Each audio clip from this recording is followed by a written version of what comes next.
Quando pensamos no Antigo Egito, a primeira coisa que nos vem à cabeça são, claro, os faraós, as pirâmides gigantes, os deuses.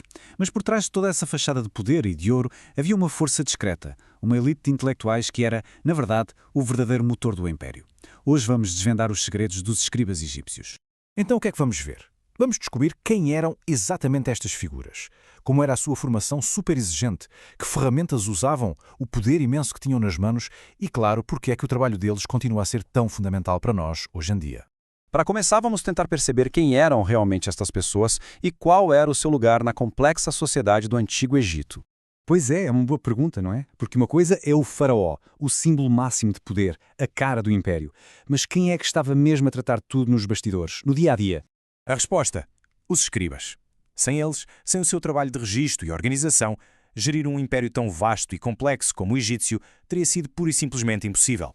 Mas então, como é que alguém chegava a esta posição de tanto poder? Bem, o caminho era longo e muito, muito difícil. E imaginem só, a formação começava aos 5 anos de idade. 5 anos! E não era uma coisa rápida, podia durar mais de uma década.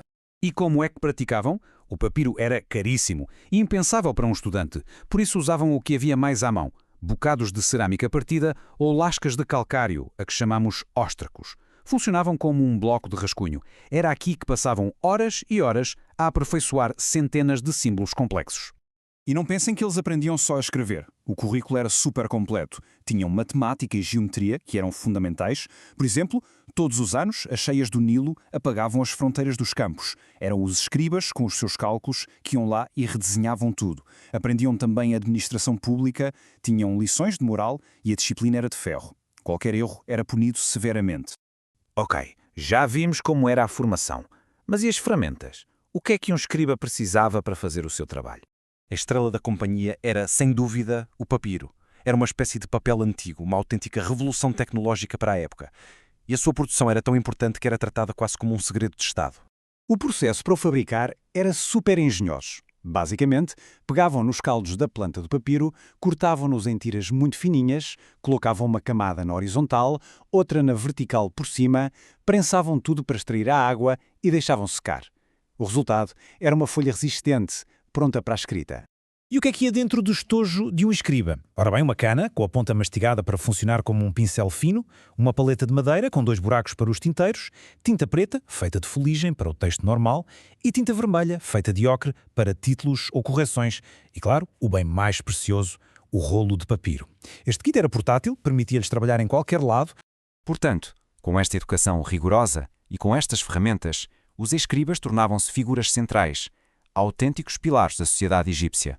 O trabalho deles estava literalmente em todo o lado.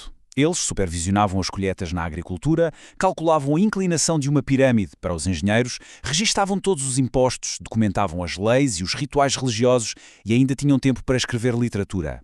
Nada de importante acontecia no Egito sem passar pelas mãos de um escriba. E para termos uma ideia do privilégio que isto era, basta comparar a vida de um escriba com a de um agricultor comum. O escriba estava isento de impostos e de trabalho físico pesado. Tinha um estatuto social elevadíssimo.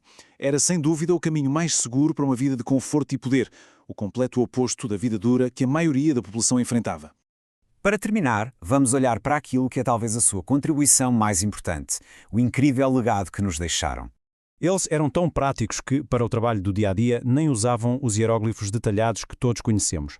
Esses eram para os monumentos, para as coisas mais formais. Para a administração diária, eles desenvolveram uma versão simplificada, uma espécie de letra à mão chamada escrita hierática.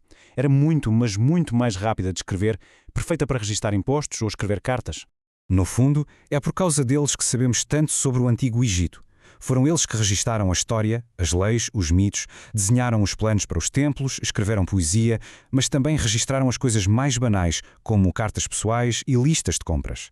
É graças a este trabalho meticuloso que hoje conseguimos espreitar e compreender esta civilização fascinante.